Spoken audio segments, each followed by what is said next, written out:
saya lanjut di regresi linier. Apa sih regresi linier? Ia adalah tujuannya menemukan fungsi.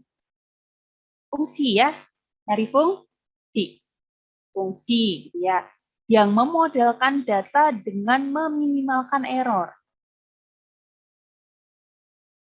Nah, error apa? Antara prediksi dengan sebenarnya. Kalau teman-teman output dari model itu adalah Y, begitu ya. Kemudian labelmu namanya T, ini label real gitu ya, label asli. Ini adalah label prediksi. Prediksi. Ini Y, label aslinya T. Nah, bahwa kita pengen apa? Pengen nyari fungsi, di mana apa? Y min T ini sekecil mungkin. Nah, umumnya dipakai untuk prediksi dan peramalan. Nah, bedanya apa prediksi sama peramalan? Ya, memprediksi berarti memperkirakan nilai dan data tanpa terikat waktu. Nggak ada hubungannya sama waktu. Gitu ya. Nah, kalau meramalkan berarti datanya adalah time series. Waktu menjadi penting. Gitu. Nah, kemudian apa regresi linier ini? Hanya untuk data yang memiliki hubungan linier. Kalau data tersebut tidak mempunyai hubungan linier antara X dengan Y-nya, gitu ya, X dengan T-nya, gitu artinya ya. Nah, ya nggak bisa pakai regresi linier, hasilnya akan kacau, gitu ya. Lalu apa bedanya sama klasifikasi? Besok harga beras naik atau turun? Jawabannya apa? Kira-kira naik, kalau misalnya. Kalau saya nanyanya berapa harga beras besok, nilai value gitu ya, bisa berapa aja gitu ya, mungkin naik. Yang kemarin apa namanya mungkin 12.000 kilo jadi 13.000 dan sebagainya. Bahwa jelas bedanya begitu ya. Kalau pertanyaan pertama ini naik atau turun. Ini contohnya, contoh kasusnya ini saya ambil dari Google apa namanya, Google Development loh. Nah, sudah lama diketahui bahwa jangkrik mengerik lebih sering ketika cuacanya sedang panas dibanding saat cuaca sedang sejuk. Seringnya kalau lagi panas, jangkriknya mengerik lebih kayak lebih merdu, lebih banyak ya. Nah, selama beberapa dekade, ya, para ilmuwan profesional dan amatir telah mencatat data yang menghubungkan bunyi kerik per menit dengan suhu. 1 menit ada berapa kali dia mengerik gitu ya. Hubungannya dengan apa? Suhu. Nah, sebagai hadiah ulang tahun, Bibirut memberi database jangkriknya kepada Anda. Wah, hadiah ulang tahun data. Ya. Nah, dan meminta Anda untuk mempelajari model guna memprediksi hubungan ini. Ada hubungan apa antara apa? Bunyi kerik per menit dengan suhu. Nah, pakai data ini diminta untuk menelusuri hubungan tersebut. Hubungannya apa sih? Ya, gampangnya suruh bikin model. Nah, jadi kan hubungan antara input dengan output. Kalau inputnya suhu, harapannya apa? Bisa memprediksi apa? Jumlah kerik per menit. Nah, bahwa teman-teman disuruh cari modelnya. Hubungan antara suhu dengan jumlah kerik per menit. Nah, kemudian pertama kita periksa data dengan membuat plotnya atau kebalik ya. Kalau jumlah, salah. Kalau jumlah kerik per menitnya sekian, kira-kira berapa suhunya gitu ya? Salah ya. Nah, salah kan kebalik. Nah, balik. Kalau jangkriknya mengerik, jumlah keriknya sekian gitu ya. Masuk ke model, kira-kira suhunya berapa? Nah, jadi memanfaatkan kerikan jangkrik untuk apa? Memprediksi suhu udara. Ini mengeriknya sekian nih, oh ini berarti semenit sekian kali, oh berarti ini suhunya lagi 30. Oh sekian, oh ini 33 derajat Celcius dan sebagainya. Ini adalah data yang diperoleh dari bibirut begitu ya, jumlah kerik per menit gitu ya, hubungannya sama suhu dalam Celcius. Ini adalah diplot gitu ya, plotting. Di semenit mengerik berapa kali sama suhunya. Nah, teman-teman perhatikan di sini, kira-kira ada hubungannya enggak jumlah kerikan jangkrik sama apa namanya suhu? Oke. Karena kan tadi diketahui bahwa kalau udaranya panas, jangkrik itu mengeriknya semakin rajin gitu ya, krik gitu kan, begitu. Nah, berarti di sini ada hubungan. Ada hubungan. Hubungannya adalah linear nggak nih? Linear ya. Ketika jangkriknya mengeriknya apa namanya lebih banyak, suhunya semakin panas. Sesuai perkiraan bahwa apa? Plot menunjukkan hubungan antara peningkatan suhu dan jumlah bunyi kerik di jangkrik. Apakah linear gitu ya? Nah, kita bisa menggambarkan garis lurus. Nah, hubungannya adalah linear. Kalau hubungannya tidak linear, hati-hati teman-teman, jangan apa? Jangan memakai regresi linear.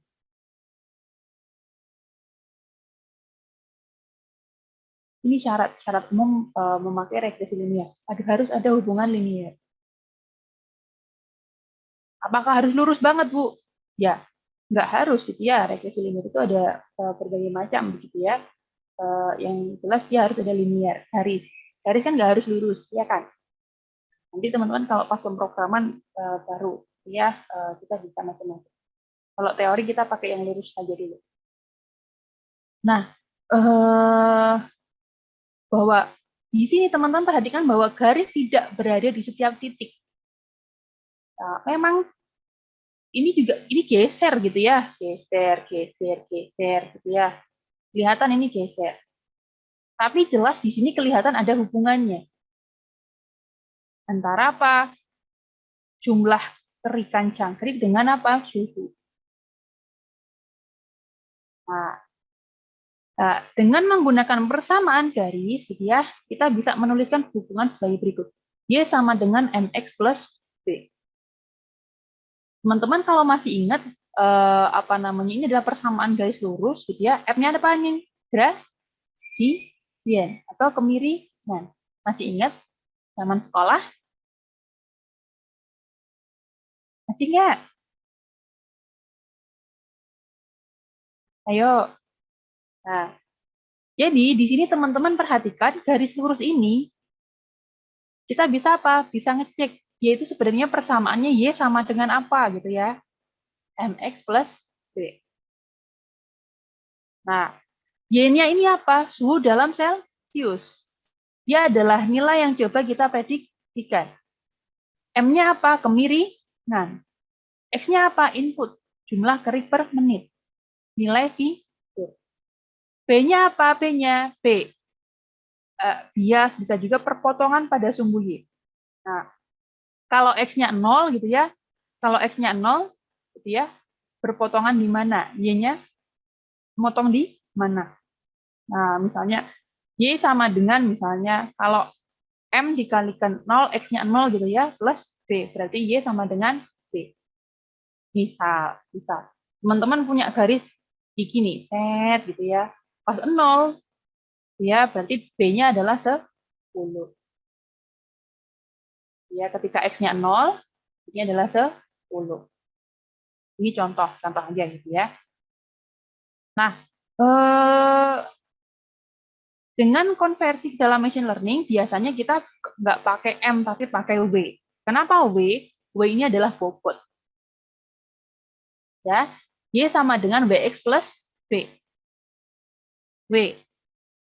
WX plus B. Di mana apa? Ini pakainya Y aksen. Y aksen kenapa Y aksen? Ini adalah kita pengen memprediksi. Memprediksi apa? Keluaran. B-nya ada apa? Bias atau perpotongan pada sumbu Y. Seringnya beberapa juga menuliskan sebagai W0. Kemudian W adalah bobot fitur. Atau apa? Sama kayak gradien atau kemiringan. Nah, kalau persamaan garis biasa dia namanya gradien gitu ya. X-nya apa? Fitur. Bu, bagaimana kalau fiturnya nggak cuma satu, Bu? Ya, tinggal kita translate gitu ya. Y sama dengan W1X1 ditambah W2X2 gitu ya.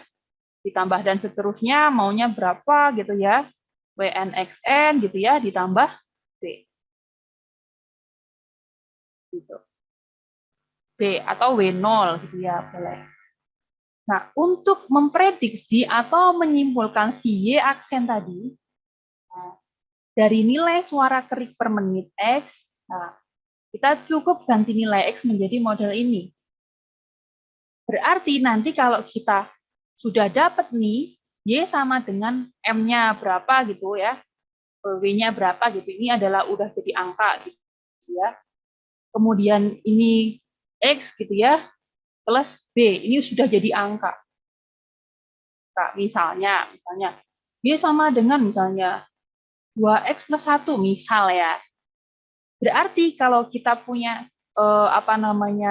tahu X-nya berapa, oh X-nya ternyata 5 nih, berarti Y-nya jelas. Y sama dengan 2 kali 5 plus 1 misalnya. Jadi yang kita cari apa? Berarti kita mau nyari W sama B. Meskipun model ini hanya menggunakan satu fitur, model yang lebih kompleks memerlukan lebih banyak fitur, gitu ya. Jadi W-nya bisa kita tambah. Kalau fiturnya ada 3, berarti W-nya juga 3. X-nya kalau X-nya 3, W-nya 3. Tinggal jumlah fiturnya ada berapa. Nah, bahwa ini kan biasa juga disebut W0 gitu ya. Nah, makanya intinya adalah kita mau nyari apa? Nyari bobot-bobot ini. Si W ini. Nanti pengennya kalau ada fitur masuk, langsung ketahuan Y-nya berapa. Kalau kita sudah punya model seperti ini, nah, X-nya nyemplung, Y-nya ketahuan. Adalah regresi linear. Kemudian berikutnya adalah saya mau membahas error. Kenapa error gitu ya? Bahwa kita nyari, bahwa kita tadi mau apa? Mau nyari model yang apa? T, Y kurangi T ini adalah sekecil mungkin. Sekecil mungkin. Nah, kita mau apa? Kita mau misalnya, mending garisnya di sini apa di sini sih gitu ya istilahnya. Bahwa kita mau errornya adalah sekecil mungkin. Ini garis 1, garis 2. Errornya gedean mana antara 1 sama 2? Nah, makanya ya berarti kita mau bikin model nih Y sama dengan WX plus B tadi. W-nya berapa, B-nya berapa. Bahwa kita harus meminimalkan error. Cari error sekecil mungkin. Garis apa? Yang sedekat mungkin dengan mayoritas datanya gitu ya. Meskipun ini tetap ada nih agak mencil gitu ya.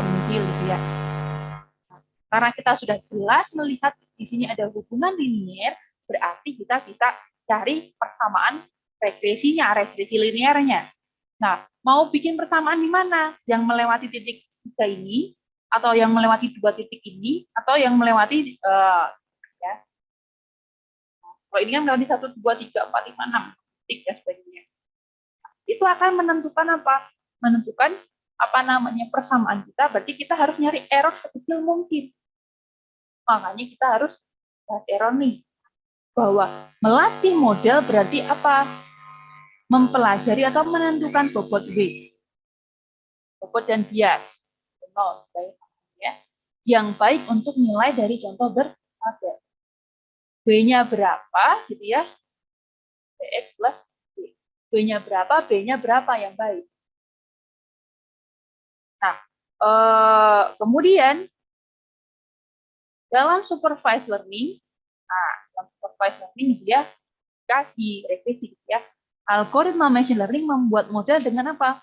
Memeriksa banyak sampel. sampel yang ada labelnya tadi diperiksa gitu ya. Nah, dan mencoba menemukan model yang meminimalkan kerugian atau error. Proses ini disebut apa? Minimalisasi resiko empirik. Intinya kita mau errornya sekecil mungkin. Bikin model yang apa? Yang errornya sekecil mungkin. Sedekat mungkin dengan kenyataan. Nah, kerugian gitu ya, atau error adalah apa? Akibat dari prediksi yang buruk. Kerugian ya. Nah, artinya apa? Kerugian adalah apa? Angka yang menunjukkan seberapa buruk gitu ya prediksi model terhadap satu sampel. Nah, kalau apa namanya modelnya sempurna berarti errornya 0. Nah, kalau tidak sempurna lebih dari 0 errornya.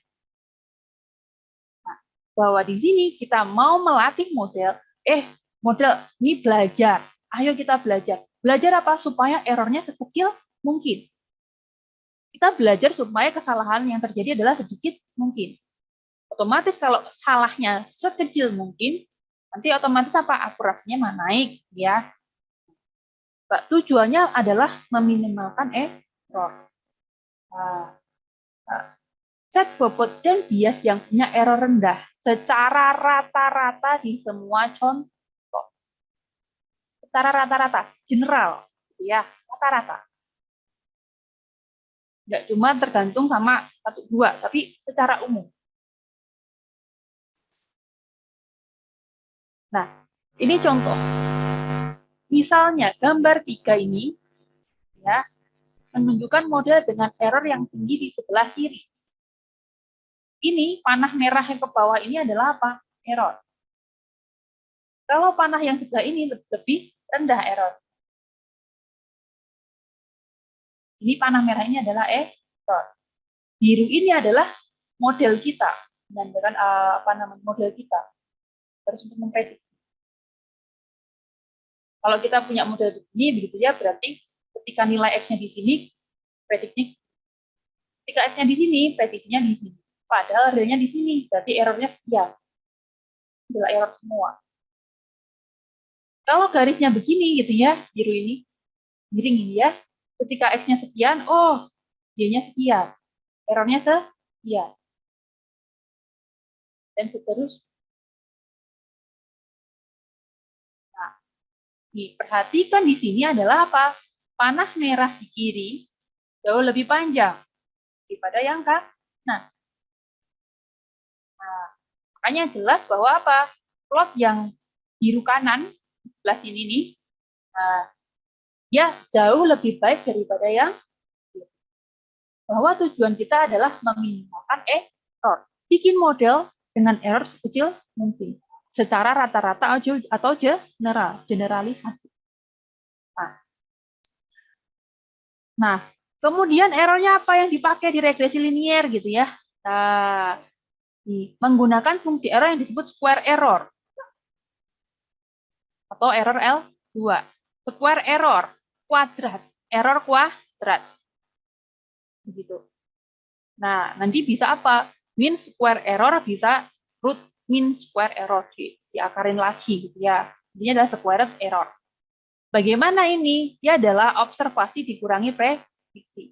Ini adalah nilai realnya, ini adalah nilai prediksinya.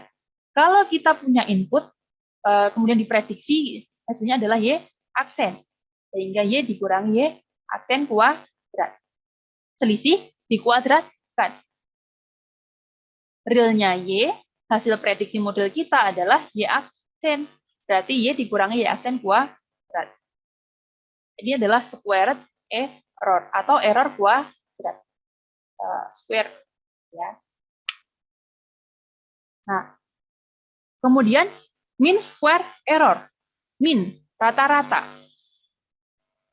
Rata-rata adalah rata-rata error kuadrat per sampel. Kalau kita punya misalnya sampelnya ada 10. Nah, berarti sampel 1 errornya berapa? Sampel 2 errornya berapa? 3 sampai dengan 10. Total errornya berapa, kemudian dibagi 10. Di rata-rata, begitu ya. Nah, mean square error. rata-rata error kuadrat. Ini adalah error per satu sampel, disum berarti semuanya dijumlahkan kemudian dibagi. Jumlah sampel. Mean square error. Nah, ini saya akan pakai MSE. Ada lagi apa? Root mean square error. Setelah di MSE terus di akar lagi gitu ya. Intinya sama, mean square error. Nah, di mana apa? X-nya adalah contoh atau sampel, X-nya fitur, Y-nya adalah laten. Prediksi X ini adalah Y aksen. Prediksi dari model Y aksen. Nah, fungsi bobot dan bias dalam kombinasi dengan set fitur X. Y aksen sama dengan WX plus dapatnya dari WX plus prediksi X. Ya. Kemudian apa? D adalah kumpulan data yang berisi banyak contoh berlabel yang merupakan pasangan X, Y. X, Y elemen J. Data set gitu ya. N apa? Jumlah contoh atau jumlah sampel dalam D. Ini misalnya saya punya data set gitu ya. N-nya adalah 10. D, ini semuanya D, data set ya. Nah, kemudian meskipun MSE umum digunakan dalam machine learning, bahwa MS ini bukan satu-satunya apa? Fungsi error yang praktis dan juga bukan fungsi apa? Kerugian terbaik untuk semua keadaan. Jadi nggak ada yang namanya general begitu ya. Makanya ada tadi ada RMSE dan sebagainya. Ada R square dan sebagainya. Ada macam-macam gitu. Kalau R square bukan nyari error, maaf. Kita RMSE dan sebagainya. Nah, contoh latihan. MSE yang lebih kecil di A atau yang di B? Kalau ini saya kasih nama A, ini B. MSE-nya lebih kecil yang mana?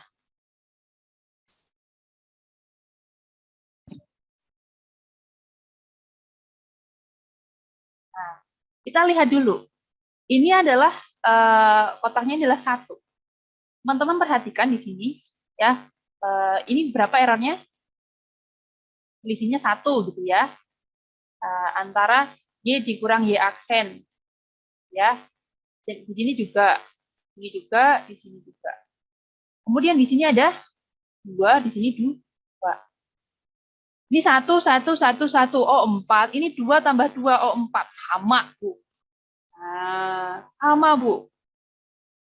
Sama-sama selisih 4, gitu ya. Nah, tapi ternyata enggak sama. Karena apa? Kalau kita ngomongin square error, error kuadrat gitu ya, mean square error, berarti kita bisa lihat misalnya, data yang pertama di sini, errornya adalah 0. 0, ya. Bahwa mean square error tadi apa? Nah, Y dikurangi Y aksen kuadrat gitu ya. Nah, apa namanya, di sum gitu ya semuanya, terus dibagi apa? Jumlah datanya. Nah, untuk yang sebelah sini, nah, data yang pertama, oh, errornya yang pertama adalah 0 kuadrat. Data yang kedua, errornya adalah 1 kuadrat. Yang ketiga adalah 0 gitu ya, errornya 0 kuadrat. Yang keempat, 1 kuadrat. Yang kelima, 0 kuadrat. Yang keenam, 1 kuadrat. Yang ketujuh, 0 kuadrat.